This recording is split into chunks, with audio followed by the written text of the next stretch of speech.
Está. ¿Vos no tenías un montón de parciales ahora, Ale? Sí. Bueno, ya pasé por 2. Uno me fue bien, ¿Cómo uno me fue? fue mal. Ah, bueno. Ahí está. Ahí, ¿se está grabando esto? No, por favor, bye. Así es, se está grabando. Bueno. Ya oramos. Ok, ahí Moxanim ya compartió. Hoy nos toca, ¿podré realmente llegar a saber si soy cristiano? Bueno, comienza a leer yo. Bueno, un párrafo cada uno. A medida que hemos ido avanzando en este libro, hemos tenido la difícil tarea de considerar principios muy claros y aplicarlos a nuestras vidas, vidas ensombrecidas con muchos grises. La Biblia es muy clara acerca de principios como estos. No eres cristiano si no crees y confías en los hechos del Evangelio. No eres cristiano si disfrutas de pecar. No eres cristiano si no perseveras en la fe hasta el final. No eres cristiano si no amas a otras personas. No eres cristiano si amas tus posesiones. A ver, ¿Ale? ¿Sigo yo? Uh-huh. Pero cuando se trata de aplicar estos principios a nuestras vidas, se hace difícil verlos con claridad. Por ejemplo, ¿cuáles de estas personas son cristianas de verdad? Pedro es un carpintero de unos 40 años. Tiene 2 hijos y ha estado casado con la misma mujer por 20 años. Profesó fe en Cristo cuando era joven y nunca ha estado involucrado en ningún pecado escandaloso. Ha sido fiel en su asistencia a la iglesia, está allí cada semana. Sin embargo, Pedro nunca se ha involucrado en la vida de la congregación, sino que se ha mantenido a distancia. No toma la iniciativa para conocer a nadie en la congregación, ni deja que los conozcan. Se sienta en la parte trasera del edificio con una mueca en su rostro y rara vez canta. Le gusta cómo los sermones le estimulan intelectualmente, pero rara vez considera la forma de aplicarlos a su vida. Gaby. Francisco es un estudiante internacional. En su país de origen, el cristianismo es considerado como una reliquia de un pasado distante, una superstición para señoras mayores. Desde su llegada a los Estados Unidos, ha entablado amistad con un grupo de estudiantes cristianos. Le han incluido en sus salidas y le invitaron a ir a la iglesia. Ahora se está preguntando si es cristiano. Cuando oyó la noticia de que Dios le ofrece perdón a través de Jesús, se emocionó mucho.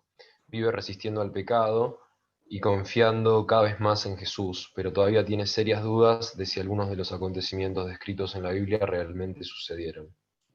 Samu. Eh, uh, eh, uh. Ya lo encontré. Bárbara. Bárbara es una mujer de casi 30 años. Profesó fe en Jesús en un campamento juvenil cuando era una adolescente. A los 20 se casó y se involucró en una iglesia de su vecindario, pero en algún momento dejó de asistir. Entonces su marido descubrió que había estado teniendo una serie de aventuras amorosas. Se divorció de ella. Luego ella quedó embarazada de otro hombre y en ese momento volvió a la iglesia diciendo estar arrepentido de su pecado. Recibió consejería y a cambio su comportamiento. Ahora está tratando de reconstruir su vida con su bebé, pero está sola y siente constantemente la tentación de volver a la promiscuidad sexual. Jinsu. Alan es un adolescente, sus padres son cristianos y ha estado en la iglesia toda su vida. Hizo una oración para aceptar a Jesús en su corazón y fue bautizado cuando era un niño pequeño. Cree en Dios, pero no ve realmente qué diferencia marca el cristianismo en su vida. No bebe ni consume drogas, ni va de chica en chica. pero piensa que si pudiera hacer estas cosas sin que lo descubrieran, tal vez las haría. Ale, no, por Annie. Estaba comiendo. Jenny tiene 30 años, su esposo es un abogado muy influyente y ella es una devota ama de casa, madre de 3 hijos pequeños, vive en el cinturón de la Biblia y asiste a una iglesia bautista local, al igual que todos sus amigos. A pesar de que no es súper religiosa, en sus propias palabras, se alegra de que sus hijos tengan una educación religiosa y se complace en dar dinero a los diferentes proyectos de la iglesia. También invierte mucho tiempo y dinero en asegurarse de que ella y su familia tengan lo mejor de todo. Ropa bonita, una casa enorme, los mejores automóviles y la escuela más exclusiva para sus hijos. Disculpen, ahí donde dice cinturón de la Biblia, ¿sí? Bueno, la nota al pie dice que es un término coloquial utilizado para referirse a una extensa región de los Estados Unidos donde el cristianismo evangélico tiene un profundo arraigo social, ¿sí? Ok, bueno, soy yo. Roberto es un hombre soltero de unos 20 y tantos años. Creció en un hogar cristiano y se tomó en serio su fe. Está involucrado en la iglesia, lee la Biblia y ora por su cuenta un par de veces a la semana. Lee libros cristianos y escucha la radio cristiana, pero cuando sale con sus amigos a veces bebe demasiado. Y una vez o 2 veces por semana ve pornografía en internet. Siempre se siente mal por ello, pero asume que es prácticamente inevitable. Bueno, hago una más. ¿Cuáles de estas personas son cristianas? Todas, menos Francisco, dicen ser creyentes, y todas también podrían dar alguna evidencia de su fe, pero parecen fallar también en al menos una de las pruebas que hemos esbozado en este libro. Siendo honestos, ¿quién de nosotros no falla de vez en cuando en estas pruebas? A veces la duda irrumpe y hace que sea difícil confiar en Jesús. A veces no amamos a otros cristianos. A veces pecar nos hace sentir bien y el dinero pareciera ser la respuesta. ¿Ale? Sí. ¿Es que nadie es cristiano? Dado que todos nosotros fallamos a la hora de cumplir estos estándares, ¿cómo puede alguien decir que es un auténtico seguidor de Cristo? ¿Y cómo podría alguien tener seguridad al respecto? Ningún cristiano es perfecto, pero es posible tener confianza en la salvación. De hecho, la Biblia nos anima a buscar tal seguridad. El apóstol Pablo incluso escribió su primera carta a vosotros que creéis en el nombre del Hijo de Dios, para que sepáis que tenéis vida eterna. Primera de Juan 5:13. Pero, ¿cómo pueden personas débiles y pecadoras y vacilantes como nosotros tener la confianza de que realmente pertenecemos a Cristo? Primero, tenemos que identificar el fundamento de nuestra seguridad. ¿Gaby? El fundamento de nuestra seguridad. Un gran edificio debe descansar sobre una base sólida, y la única base para la seguridad de salvación es Jesús. En concreto, debemos observar 3 cosas acerca de Jesús: cómo era, lo que ha hecho y lo que ha prometido. El carácter de Cristo. En los relatos de su vida que encontramos en los Evangelios, Jesús se caracteriza por una ternura increíble hacia los pecadores, y todos daban buen testimonio de él, dice Lucas, y estaban maravillados de las palabras de gracia que salían de su boca. Lucas 4:22. El profeta Isaías predijo que el Mesías iba a ser misericordioso con los humildes. No quebrará la caña cascada, ni apagará el pábilo que humeare. Isaías 42:3. A veces vemos a Jesús como un antílope herido ve a un león, como si estuviera listo para atacar. Pero nada podría estar más lejos de la verdad. Jesús no está esperando que cometas un error para condenarte. Jesús no nos va a quebrar, nos va a apagar. Chinsu. De hecho, la bondad de Jesús hacía los publicanos y las prostitutas lo peor de lo peor. escandalizó a todas las personas buenas. Lucas capítulo 5, versículo 30 a 31. No encontrarás ni un solo ejemplo en los evangelios de Jesús rechazando o hablando con dureza a alguien que fuese un notorio pecador. Cuando los débiles, los lisiados, los impuros, los criminales, los forasteros y los pervertidos se acercaban a Jesús, siempre encontraron una caridad bienvenida y una palabra tierna. Las únicas personas que Jesús condenó fueron los hipócritas no arrepentidos, los orgullosos y los ávaros y los que se creían justos. Ok, ahora sí, Chinsu. Yo ya leí técnicamente. No. ¿Cómo se me volvió? Chicos, Jesús no se limitó a tolerar a los pecadores. Los pecadores, él vino a buscar y a salvar a los perdidos. Por lo que les dice, venid a mí, todos los que estáis trabajados y cargados, y yo os haré descansar.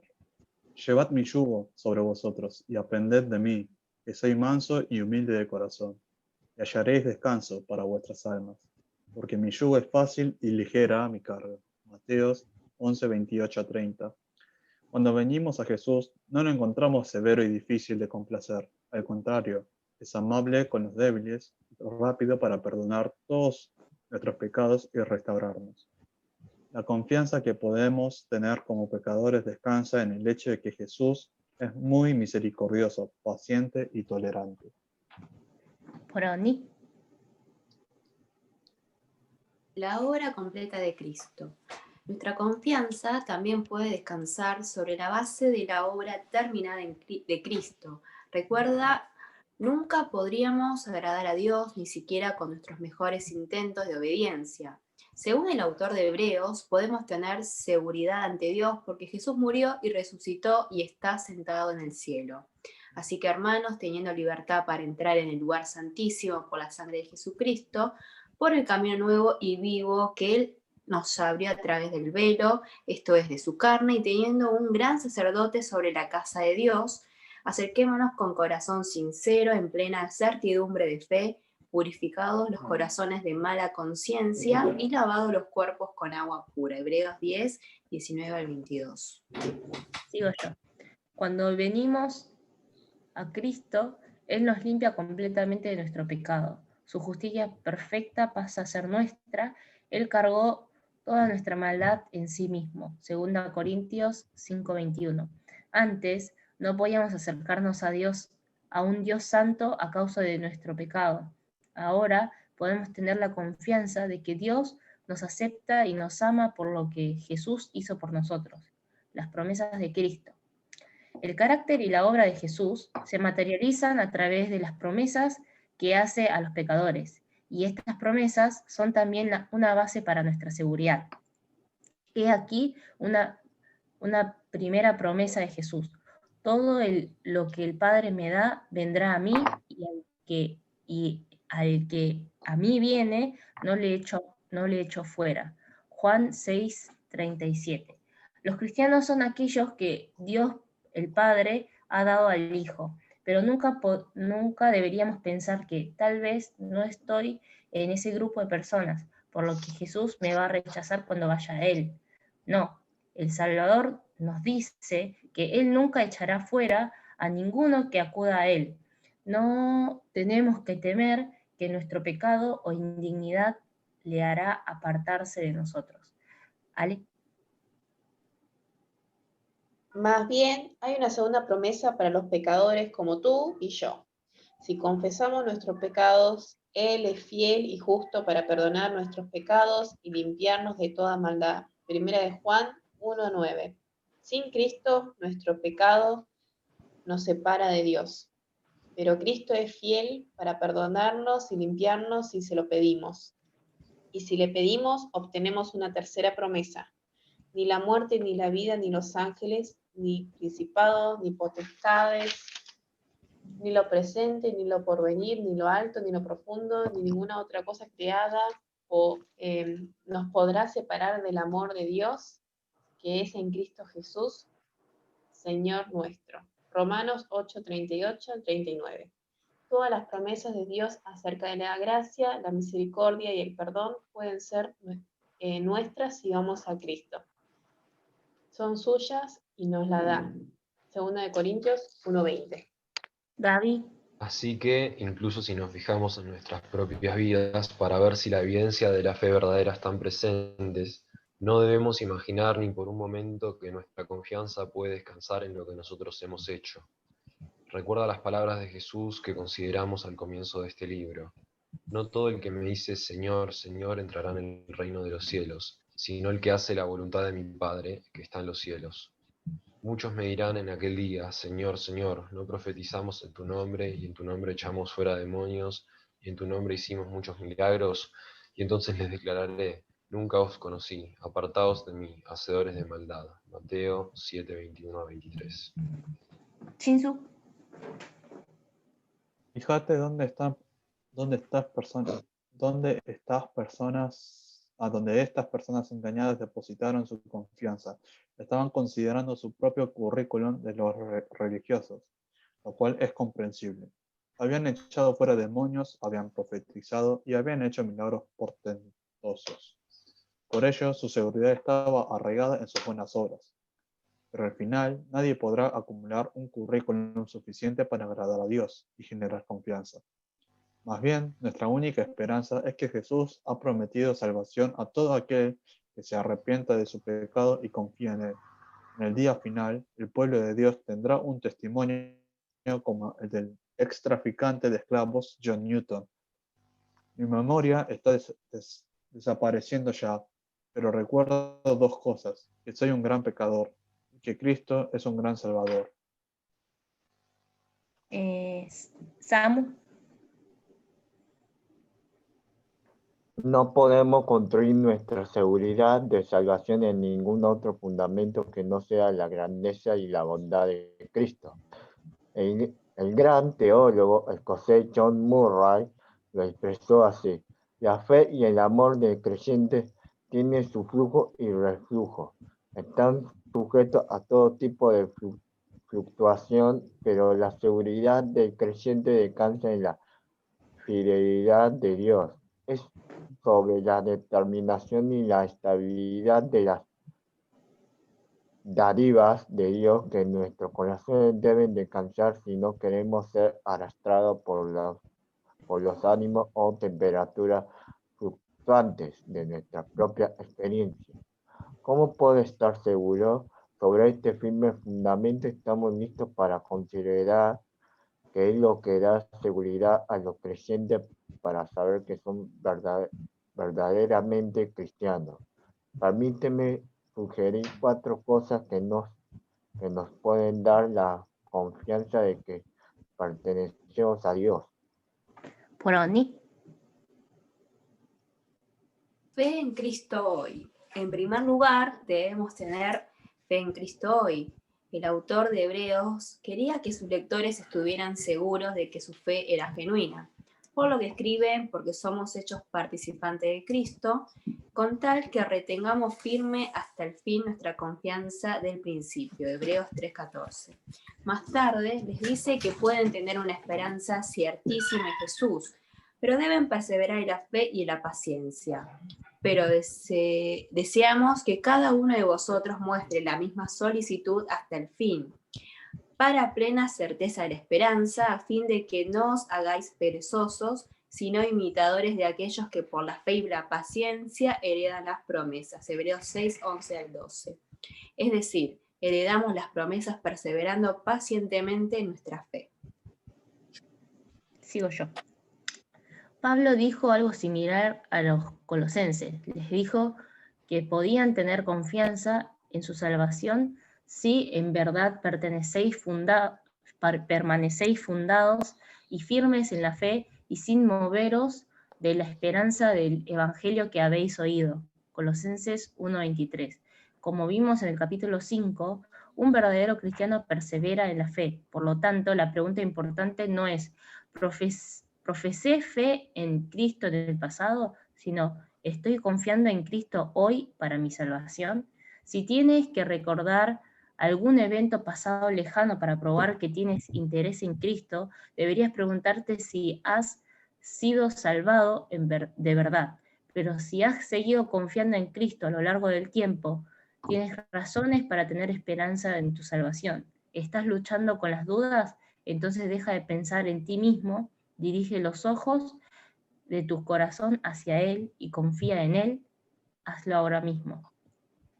¿Ale? La presencia del Espíritu de Dios.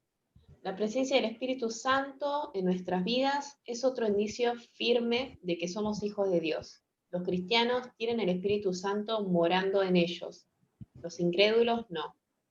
Fíjate en todos los sí que Pablo usa en este pasaje. Mas vosotros no vivís según la carne, sino según el Espíritu. Si es que el Espíritu de Dios mora en vosotros. Y si alguno no tiene el Espíritu de Cristo, no es de él. Pero si Cristo está en vosotros, el cuerpo en verdad está muerto a causa del pecado, mas el Espíritu vive a causa de la justicia. Y si el Espíritu de aquel que levantó de los muertos a Jesús mora en vosotros, el que levantó de los muertos a Cristo Jesús vivificará también vuestros cuerpos mortales por su Espíritu que mora en vosotros. Romanos 8, 9 al 11. Gaby. ¿Cómo sabemos entonces que el Espíritu de Dios está presente en nuestras vidas? En un sentido puede ser difícil de saber. Ser morada del Espíritu no es lo mismo que hacerse un tatuaje, lo cual deja una marca física evidente, pero hay varios indicadores útiles. Creemos doctrina correcta acerca de Dios, solo podemos creer correctamente por medio del Espíritu. Pablo señala que nadie puede llamar a Jesús Señor sino por el Espíritu Santo, 1 Corintios 12:13. Juan también dice que si creemos en el nombre de su Hijo Jesucristo, entonces sabemos que Él permanece en nosotros por el Espíritu que nos ha dado, 1 de Juan 3, 23 y 24. El Espíritu produce fruto en nuestras vidas. Se nota donde el Espíritu está obrando porque sus huellas digitales estarán presentes en la vida de un creyente. El fruto del Espíritu es amor, gozo, paz, paciencia, benignidad, bondad, fe, mansedumbre, templanza.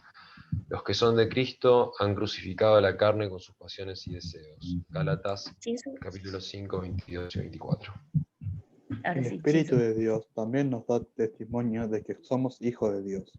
Un creyente normalmente tiene un sentido interno y subjetivo de que está siendo guiado por el Espíritu de Dios para seguirle y clamar a Él como Padre. Pablo escribe, y por cuando sois hijos, Dios envió a vuestros corazones el Espíritu de su Hijo, el cual clama, Abba Padre. Gálatas 4:6. En otra parte escribió, porque todos los que son guiados por el Espíritu de Dios, estos son hijos de Dios, pues no habéis recibido el espíritu de esclavitud para estar otra vez en temor, sino que habéis recibido el espíritu de adopción por el cual clamamos, Abba Padre. El Espíritu mismo da testimonio a nuestro espíritu de que somos hijos de Dios. Romanos 8, 14 y 16. Samu.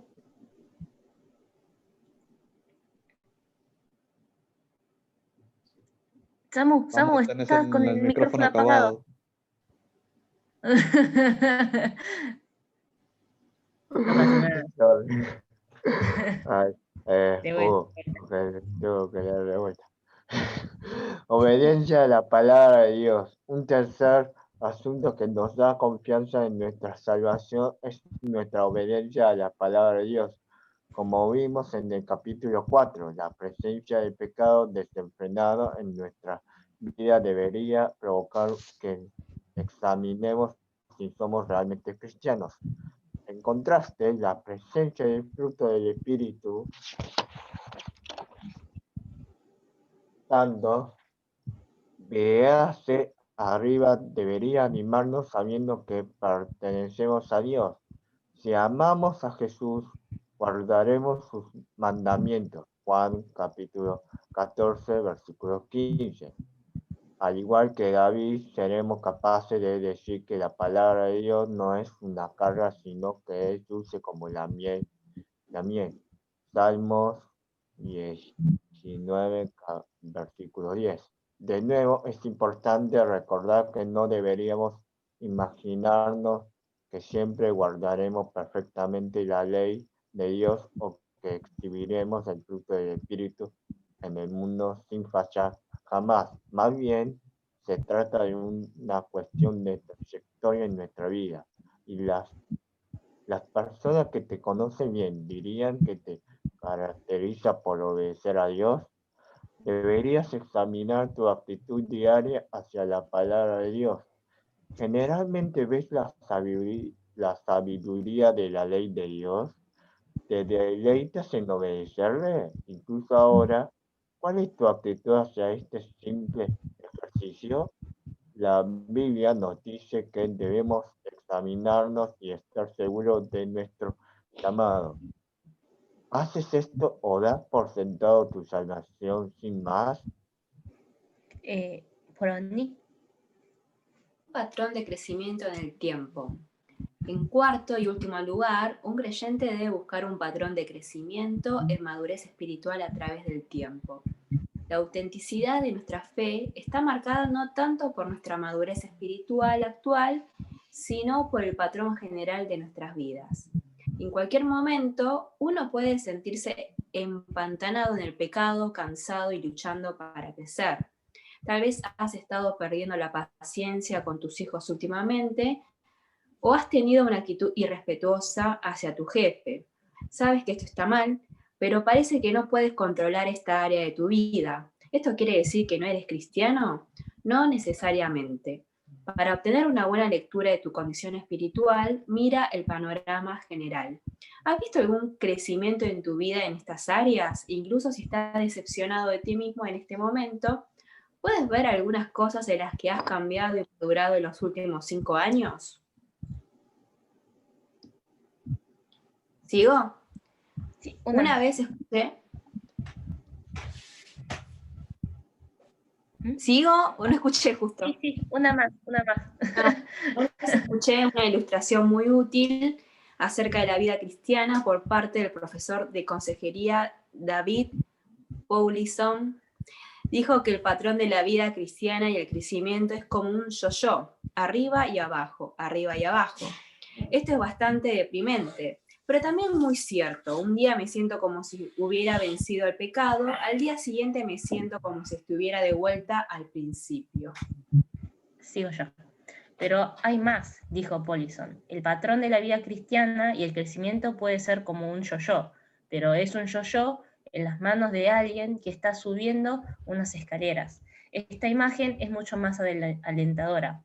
En el día a día somos conscientes de la sensación de yo-yo, las subidas y las bajadas de la batalla contra el pecado. Sin embargo, no tenemos una perspectiva más amplia del crecimiento y la madurez que Dios está obrando misericordiosamente en nosotros.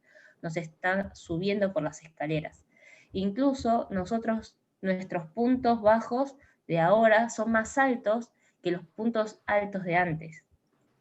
Así que podríamos estar luchando con estallidos de ira con tus hijos, arriba y abajo, pero si eres cristiano, a lo largo de del tiempo, tú y tus amigos notaréis que cada vez eres más amoroso, que tus arranques de ira son más escasos, menos violentos, más cortos en duración y que eres más rápido para arrepentirte y buscar la reconciliación.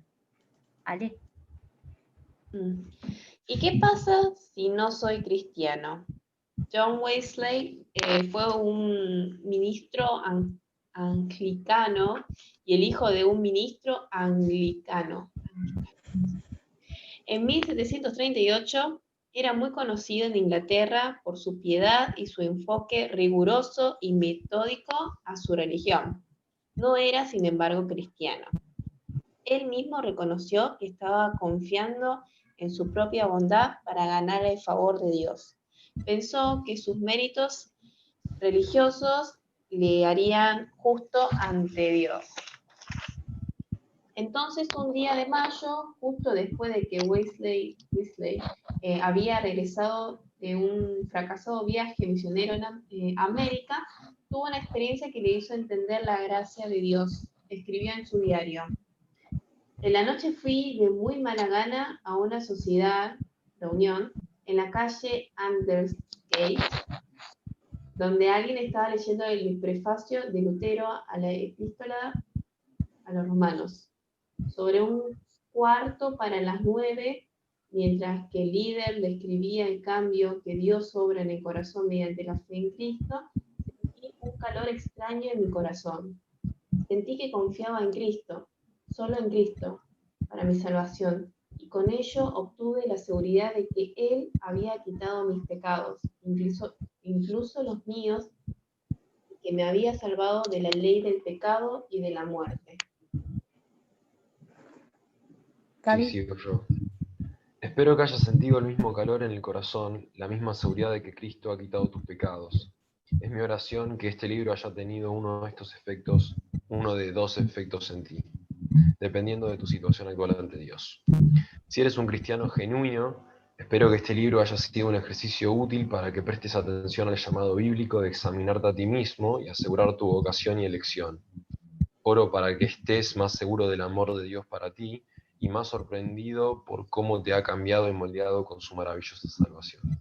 Y si eres un cristiano nominal, es decir, un cristiano de nombre solamente como John Wesley era, espero que este libro haya sido usado por Dios para hacerte ver el peligro espiritual en el que estás. Oro para que el Señor te muestre que a pesar de lo que has dicho y pensado, todavía necesitas su salvación. ¿Lo tenías? Dale. Amigo, si no eres cristiano, no debes esperar más. Arrepiéntete de tus pecados y pon tu confianza en Jesús.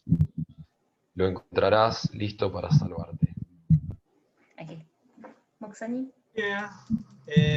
Mira los ejemplos al principio del capítulo de esas personas que fue mencionando, ¿no?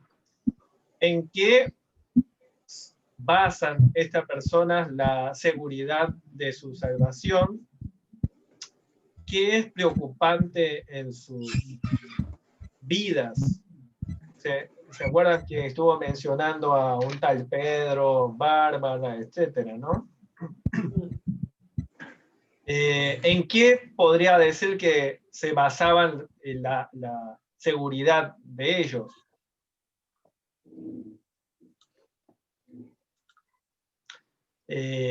Generalmente suele pasarnos a todos también que de pronto empezamos con fe y luego como que queremos poner el apoyo de nuestra seguridad de salvación en lo que nosotros mismos hacemos, ¿sí?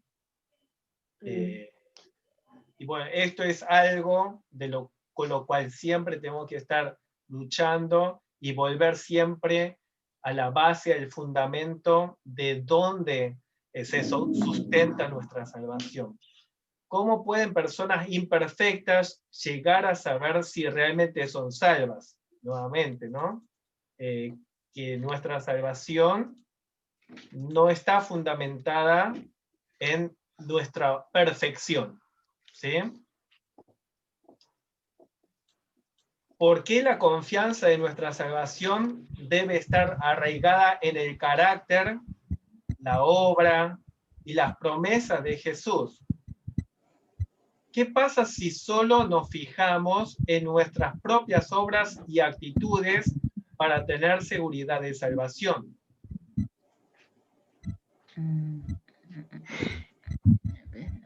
Esa es una pregunta ¿Sí? para pensar detenidamente. ¿Qué pasa si solo nos fijamos en nuestras propias obras y actitudes para tener seguridad de salvación? ¿Alguien puede estar seguro de la salvación? No. Alguien honesto. Alguien honesto, ¿no? No, viviría con mucha inseguridad. Así es. Por lo tanto, siempre hay que volver a la base del Evangelio. El Evangelio, el corazón del Evangelio es que somos salvos por Cristo, ¿sí? Lo que es Cristo, cómo es Cristo, su obra, sus promesas. porque es importante para los creyentes genuinos tener la seguridad de que son hijos de Dios. ¿Cómo cambiaría nuestra forma de relacionarnos con Dios si no hay certeza de salvación? ¿Por qué creen que es importante este asunto? Porque La verdad, si no hay, bastante. realmente, si no hay certeza digamos, de que Jesús hizo todo ese proceso de la construcción que nos salvó en ese momento, yo seguro que nada, no estaría más bien en mi propio mundo, mañana. Sí, sí lo digo.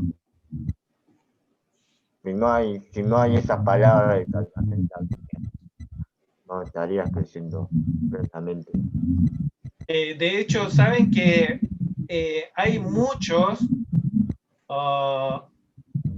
ex cristianos que dicen haber dejado el cristianismo porque nunca estaban seguros de sentirse hijos de Dios, porque no tenía un fundamento, de principio no estaban apoyados firmemente en Cristo. Y eso como que no le daba seguridad, no se sentían hijos de Dios, no tenían la confianza en el Señor, pero cuando nuevamente estas personas se encuentran otra vez con el Evangelio sólidamente, ahí pudieron descansar y sentirse realmente plenamente como hijos de Dios, sabiendo que, y podían relacionarse con Dios de una manera más fluida y con confianza. Fue la experiencia de John Wesley, el fundador de la iglesia metodista, fue la experiencia de Martín Lutero, antes de su conversión, luchaba continuamente y era su inquietud, y es la lucha continua de muchísimos creyentes hoy en día, que aun cuando forman parte de la iglesia externa de la iglesia, del cristianismo, sin embargo, nunca están seguros, siempre están fluctuando y debilitados, ¿sí? Entonces, esta fe en el Señor básicamente es la doctrina de la justificación. Doctrina de la justificación por la gracia del Señor. ¿Escuchan? ¿Qué están haciendo? ¿Protestando? Realmente cambia nuestra relación con Dios, ¿sí?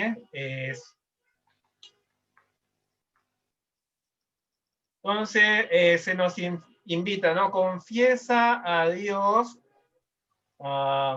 las formas en las que has confiado en tus propias obras para tu salvación y en las que has robado el crédito a la gracia de Dios en tu vida.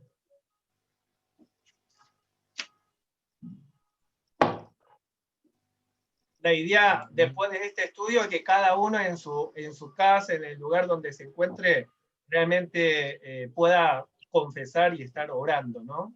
Si ves evidencia de la gracia salvadora de Dios en tu vida, tómate tiempo para alabarle, darle gloria por ello, ¿sí? Por eso alabamos al Señor.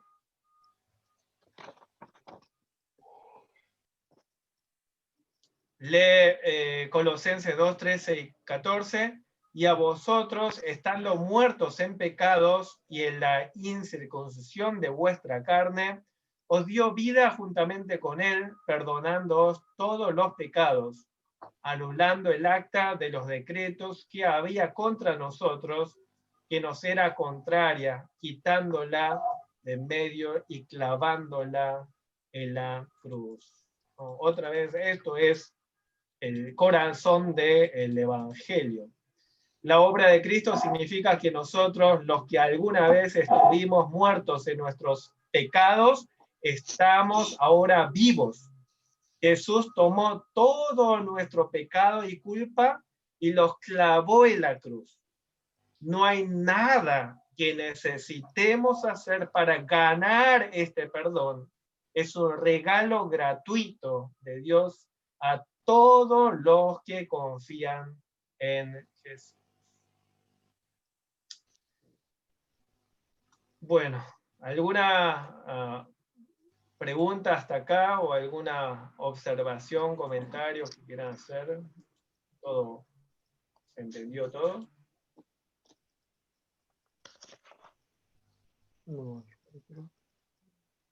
Moxanim, este libro, ¿no? La idea es que uno mismo pueda examinarse y ver si realmente es Claro, cristiano, ¿no? sí, sí. Pero como que, o sea, entonces hay que tener como, o sea, porque, bueno, uno mismo se examina, pero como que después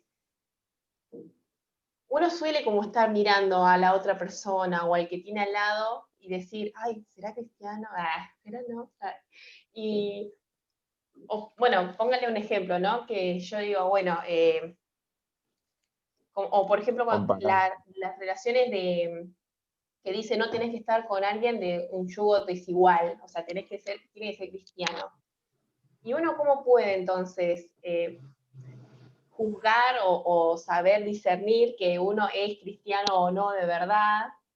O sea, no sé si me explico. Como que tampoco me puedo, o sea, no puedo andar juzgando a otro si es cristiano o no de verdad con esto. O sí. Pero no juzgar en el sentido malo, sino en el sentido de saber decir, bueno, es una persona cristiana.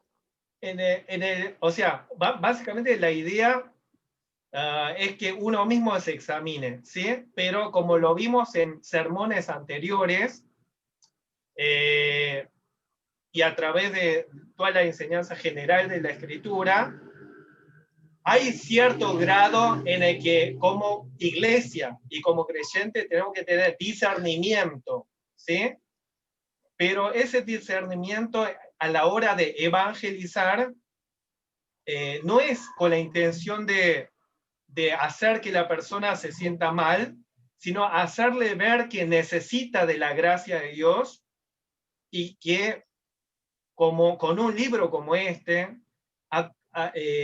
con oración, a través de la escritura, acompañarlo en el proceso en el que finalmente es el Espíritu Santo que a la persona le va a convencer, le va a hacer darse cuenta y le va a hacer caer la ficha de que realmente he vivido una vida de un cristianismo simplemente de nombre, pero realmente yo necesito de la gracia de Dios, necesito el nuevo nacimiento, la obra salvadora de Cristo.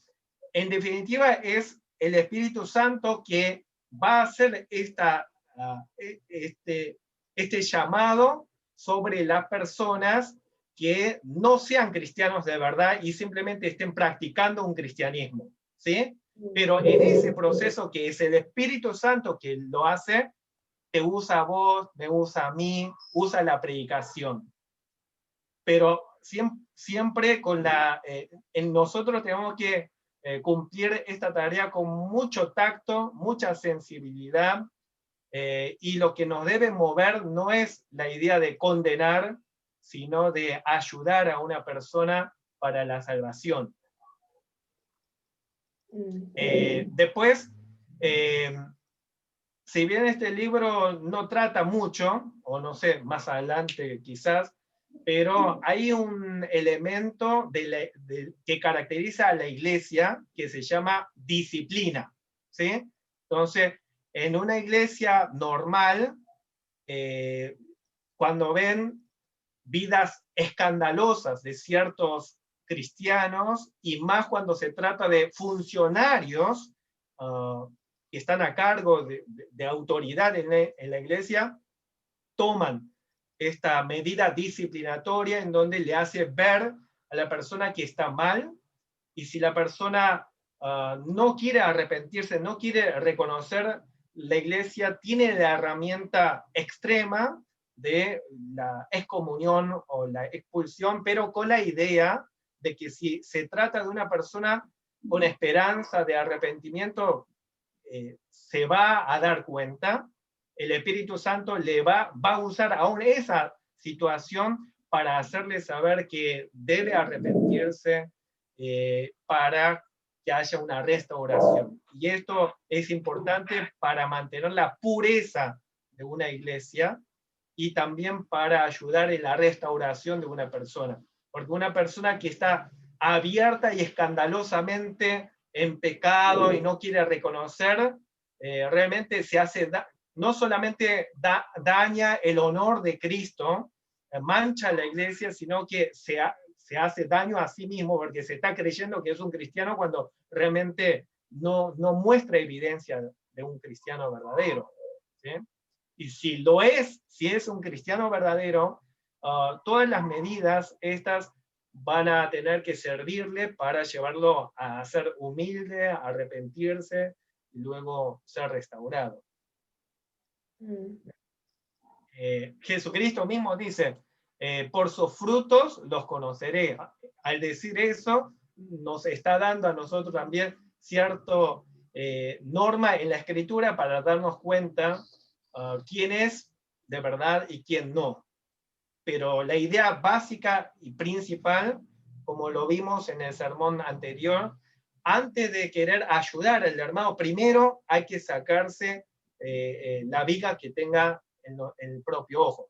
Pero una vez que por la gracia de Dios el Señor nos ha purificado, nos ha hecho madurar, y hay un interés verdadero, amor verdadero por la salvación del hermano, Dios quiere usarnos como agentes de transformación, de evangelismo, de restauración. Sí.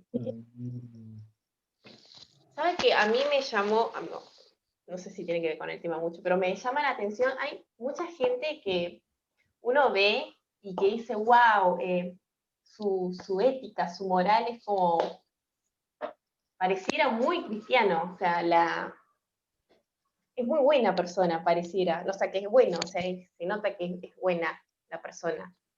Y a veces como que uno confunde mucho eso, ¿no? O como que a veces quizás ser muy, en ese sentido, bueno, te enceguece y no te permite como acercarte a Dios. Porque, yo lo digo, por ejemplo, por mi jefa, que actualmente ella no va a la iglesia, no se congrega, y anteriormente ella se congregó, hizo un montón de cosas, participó, sirvió un montón, y como cuando yo le pregunté por qué dejó, y bueno, me explicó un montón de cosas, y me dijo que también ya hizo suficiente, o sea, ya hizo todo lo que pudo haber hecho y está satisfecha con eso.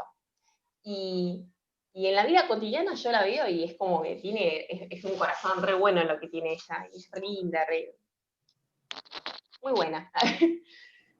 Y a veces como que, no sé, si me tira algún consejo o me dice algo, a veces como que me confundo un poco, porque por un lado digo, bueno, hace cosas correctas, pero por otro lado como que hay cosas que no me cierran.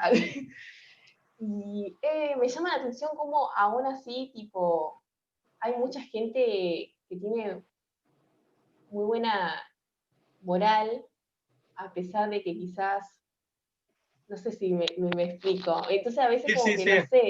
Y tipo, como media, igual yo también estoy como media ahí.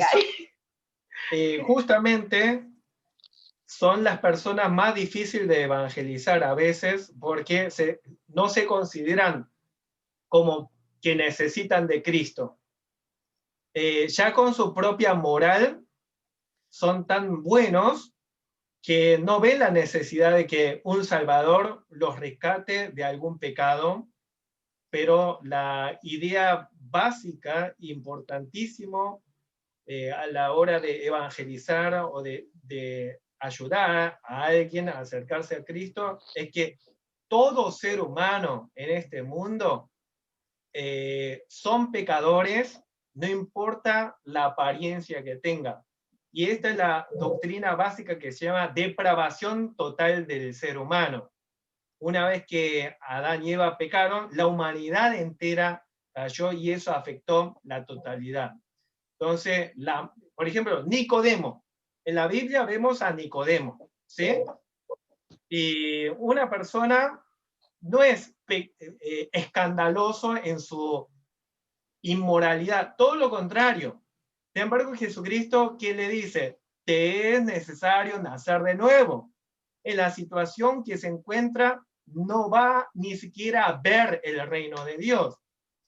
Después el otro joven, el joven que se acercó a Jesús con su inquietud espiritual y dice haber cumplido con todas las leyes morales. No cometerás adulterio, no robarás, no matarás. Él dice que los cumplió todo, pero Jesús no se conforma con eso. La moral de esa persona no quiere decir que sea salva, ¿sí?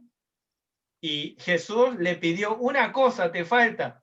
Y el tipo se puso triste, le dio la espalda a Jesús y se fue. ¿Se entiende?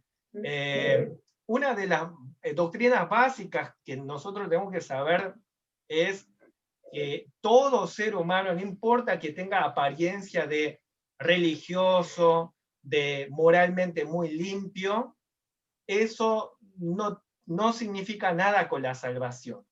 ¿Sí? Claro.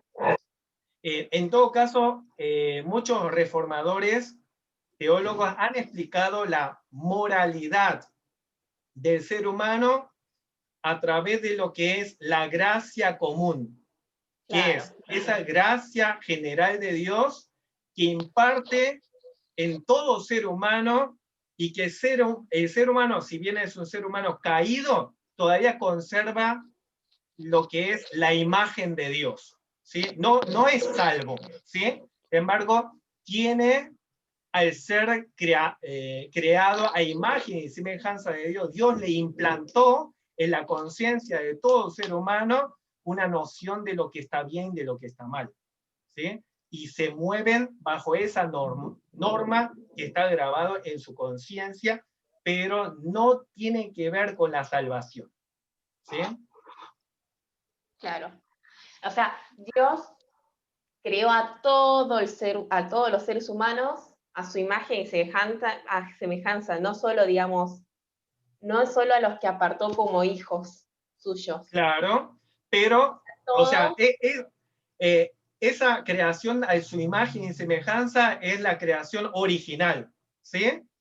Sin embargo, con el pecado y con la caída se fue como desdibujándose, ¿sí? Sin embargo, la dignidad del ser humano se encuentra allí.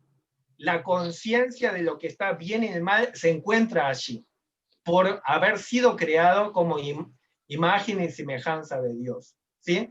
Pero al no ser creyente y no tener el nuevo nacimiento y no tener la naturaleza que es la presencia del Espíritu Santo, no tiene la restauración de la imagen de Dios. Está borrado, está como manchado, que digamos, pero no está desaparecido del todo, ¿sí? Porque es un ser racional, es un ser moral, es un ser espiritual que lo diferencia de los animales, lo diferencia de los vegetales.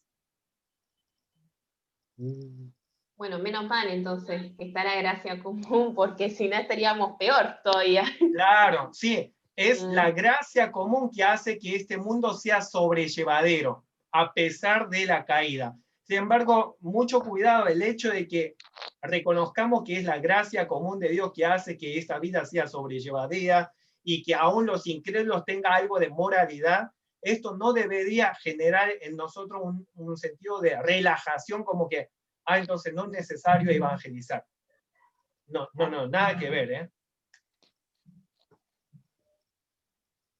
¿eh? Hay que orar muchísimo, ¿sí? Hay que orar muchísimo y pedirle al Señor que nos dé las oportunidades más adecuadas para poder aproximarnos a personas así, para que puedan regresar, si alguna vez estuvo en los caminos del Señor, que puedan regresar verdaderamente, ¿no? Sí, sí. Sí. Me trae. Bueno, si no hay más comentario o pregunta, ¿quién quiere finalizar con una oración? Moxanim, señales. A ver. ¿Cómo? Espere. Que señale, Moxanim, usted. Ah, Sí. a ver, para. No me veo. ¿Es diagonal arriba? Sí. Soy yo. Ah, Repetía 2 veces. Oh, bueno, tengo más probabilidades. Bueno, oro y terminamos. Chico. ¿Es el chico? No, está. No, voy a orar. Quiero agradecerte una vez más por permitir este momento para realmente poder meditar más de tu palabra, poder conocerte más, poder reflexionar una vez más en dónde estamos parados, si realmente somos cristianos, si tenemos esa seguridad de salvación que viene de ti, y que podamos una vez más acercarnos en arrepentimiento por cada uno de nuestros pecados y poder agradecer por la gracia que nos das todos los días, por la gracia que nos diste por medio de Cristo.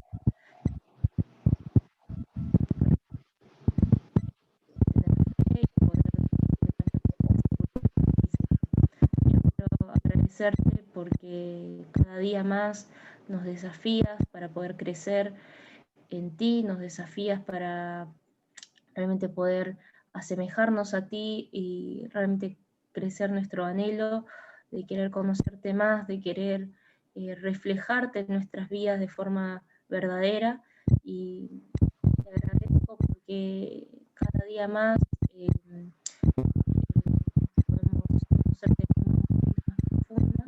Nos das esta oportunidad, Señor, para que podamos conocer más de tu palabra, Señor, y conocer más de ti. Señor, quiero que en la situación en la que estamos, Señor, que realmente podamos guardar tus palabras, que realmente podamos en todo, Señor, mirar todas las cosas con tus ojos y poder guardar tus mandamientos y poder amar tu palabra, Señor, cada día más. Señor, ayúdanos a que en medio de toda lucha que tengamos, con las prioridades que tengamos en nuestras vidas, Señor, que tú seas nuestra mayor prioridad y nuestro sostén, Señor, en todo momento, Señor, y el medio por el que podamos vencer todo pecado, vencer toda tentación, Señor. Señor, guarda nuestra salud, quiero que dé sanidad a los que están enfermos y que realmente puedas acompañarnos día a día para que no nos olvidemos en quién estamos poniendo nuestra fe, en dónde estamos poniendo nuestra vida, en qué estamos teniendo esperanza, Señor. Señor, que realmente nos ayudes cada día a poder fijar nuestra mirada en ti, realmente caminar cada paso, Señor, junto a ti, Señor. Te agradezco una vez más, Señor, por tu misericordia, por tu amor, Señor, a pesar de los pecadores que somos y a pesar de todos los pecados que nos ayudes a que podamos día a día ir arrepintiéndonos de forma sincera y ir cada día siendo moldeados por ti, Señor. Te agradezco en nombre de Jesús. Amén. gracias, Moxanim.